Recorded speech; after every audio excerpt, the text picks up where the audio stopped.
السلام علیکم ورحمۃ اللہ وبرکاتہ۔ آج کی دعا ہے غم، فکر اور قرض سے نجات کی دعا۔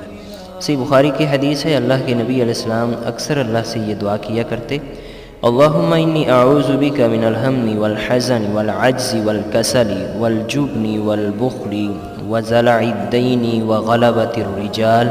اے اللہ، میں پریشانی، غم، عاجزی، سستی، بزدلی، بخل، قرض چڑھنے اور لوگوں کے غلبے سے تیری پناہ میں آتا ہوں۔